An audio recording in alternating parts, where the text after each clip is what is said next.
Play school जाने के बाद बच्चे अक्सर बार बार बीमार पड़ते हैं और अगर आपका भी कुछ ऐसा ही एक्सपीरियंस रहा है तो कमेंट्स बॉक्स में ज़रूर मेरे साथ शेयर करना। आज की वीडियो में हम बात करेंगे कि क्यों बच्चे प्ले स्कूल जाने के बाद बार बार बीमार पड़ते हैं और हर दूसरे तीसरे दिन उनको कुछ ना कुछ प्रॉब्लम होती ही है। सो फ्रेंड्स, मेरी बेटी तनिष्का 2.5 साल की है और अब उसको प्ले स्कूल जाते हुए 5 महीने हो चुके हैं और इन 5 महीनों में वो स्कूल ऑन एंड ऑफ ही गई है और वो इसी वजह से क्योंकि वो फ्रिक्वेंटली बीमार पड़ रही है और इसीलिए मैंने सोचा क्यों ना एक वीडियो बना के सबके साथ शेयर की जाए ताकि जो बाकी पेरेंट्स इस सिचुएशन को फेस कर रहे हैं कि क्यों बच्चा बार बार बीमार पड़ रहा है तो उनको थोड़ा सा हेल्प मिले, थोड़ा सा वो रिलीफ महसूस करें। तो चलिए बात करते हैं इस टॉपिक। सबसे पहले बात करते हैं कि ऐसा क्यों होता है बच्चे के साथ। तो देखो, बहुत सिंपल सी चीज़ है। जब बच्चा अपने घर में होता है तो वो अपने कंफर्ट जोन में है, अपने जाने पहचाने लोगों के साथ है। लेकिन जब वो प्ले स्कूल जाता है तो प्ले स्कूल का पूरा इन्वायरमेंट उसके लिए न्यू है, टीचर्स न्यू है, बच्चे न्यू है, सारी चीज़ें उसके लिए नई है। तो वहाँ पे एडजस्टमेंट में जो टाइम लगता है उसकी वजह से भी हो सकता है। सेपरेशन एंग्जाइटी जो बच्चा फील करता है उससे भी हो सकता है। लाइक मेरी बेटी के केस में क्या होता था, वो बहुत ज़्यादा रोती थी। ठीक है, बहुत ज़्यादा रोने की वजह से ना उसको मतलब उसकी नाक बहने लग जाती थी। ठीक है, वो मतलब बहुत ज़्यादा उसका फेस वगैरह सब रेड हो जाता था। तो धीरे धीरे करके उसको फीवर आ जाता था। ठीक है, तो एक तो ये रीज़न हो गया और दूसरा ये होता है कि जब बच्चे, बहुत सारे बच्चे एक साथ खेलते हैं ना तो वो अपनी चीज़ें शेयर करते हैं। लाइक अपने टॉयज़ शेयर करें, ठीक है, अपनी पेंसिल, इरेजर वगैरह जो भी उनका सामान होता है वो सब शेयर करते हैं। और फिर क्या होता है कि बिना हाथ धोए बच्चे मुंह में हाथ डाल लेते हैं, जिसकी वजह से वायरल इन्फेक्शन वगैरह सब फैल जाता है। तो इसकी वजह से बच्चे फ्रिक्वेंटली बीमार पड़ने लग जाते हैं। कौन सी कॉमन इलनेसेस है, प्रॉब्लम्स है जो बच्चे को रेगुलर बेस पे फेस करनी पड़ सकती हैं। तो पहला आता है हमारा कॉमन कोल्ड। तो कॉमन कोल्ड जो होता है वो बेसिकली जर्म एक्सपोजर के थ्रू फैलता है। जैसा मैंने अभी आपको बताया कि बच्चे अपनी चीज़ें शेयर करते हैं और हाथ ना धोने की वजह से बच्चों को वायरल इन्फेक्शन का सामना करना पड़ सकता है। और दूसरा ये होता है कि बच्चा, जैसे वेदर चेंज हो रहा है तो उस दौरान बच्चे की इम्यूनिटी अभी इतनी स्ट्रांग नहीं होती है तो बच्चे को वायरल इन्फेक्शन हो सकता है, जिसकी वजह से उसको कॉमन कोल्ड वगैरह हो सकता है। तो अब यही रीज़न है कि जो 5 साल तक के बच्चे होते हैं ना उनको कॉमन कोल्ड लिंगर ऑन होता ही रहता है। आप देखेंगे 2 से 5 साल तक के बच्चे होते हैं ना, उनको हर कुछ महीने में ना कोल्ड वगैरह होता ही रहेगा। इस तरीके की प्रॉब्लम वो फेस करते ही रहते हैं जब तक वो 5 साल के नहीं हो जाते। 5 साल के बाद आप देखेंगे कि उसके बाद वो फ्रिक्वेंटली बीमार नहीं पड़ते हैं। वो उसका रीज़न यही होता है कि उनकी बॉडी तब तक इतनी एंटीबॉडीज़ बना चुकी होती है कि जैसे कॉमन कोल्ड हो गया और भी जो कॉमन इन्फेक्शंस होते हैं उनकी बॉडी उसको फाइट लेती है ईजिली और बॉडी से एलिमिनेट कर देती है। ठीक है, तो इसीलिए अगर आपका बच्चा जितने ज़्यादा वायरसेस से एक्सपोज्ड होगा उतना उसके लिए ही अच्छा है कि उसकी बॉडी प्रिपेयर्ड रहेगी in advance.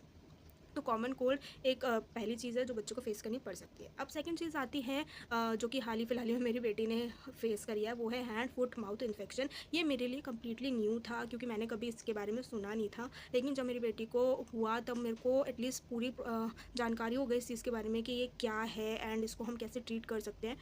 Hand foot mouth disease में जो सिम्टम्स होते हैं वो होते हैं गले में छाले आना, मुंह के अंदर पूरे में छाले आ जाते हैं, जिसकी वजह से बच्चों को खाने पीने में प्रॉब्लम होती है और उसकी एपेटाइट कम हो जाती है, जिसकी वजह से बच्चों को कमज़ोरी आ सकती है।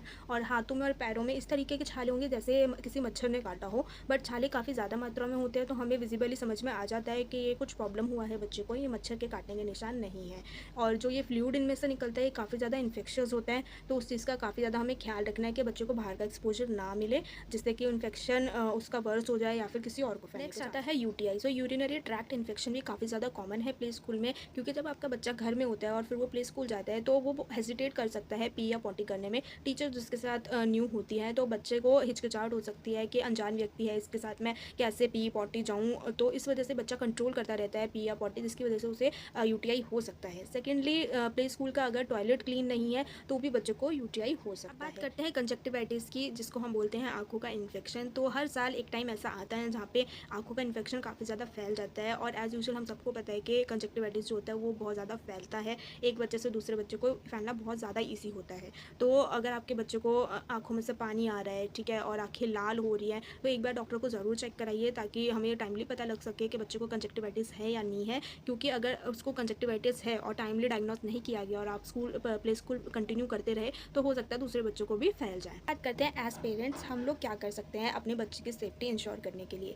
कि तो सबसे पहले मैं बोलूँगी कि आप प्लीज़ अपनी रिस्पॉन्सिबिलिटी को समझिए। जैसे ही आपके बच्चे में आपको कुछ भी सिम्टम्स नज़र आते हैं कि उसको खांसी जुकाम बुखार है या कुछ भी अदर सिम्टम आपको दिख रहा है, तो सबसे पहले आप अपने बच्चे की छुट्टी करवाइए और अथॉरिटीज़ को इन्फॉर्म कीजिए, स्कूल में इन्फॉर्मेशन दीजिए, एप्लीकेशन दीजिए कि भाई हमारा बच्चा बीमार है, हम नहीं भेज पाएंगे।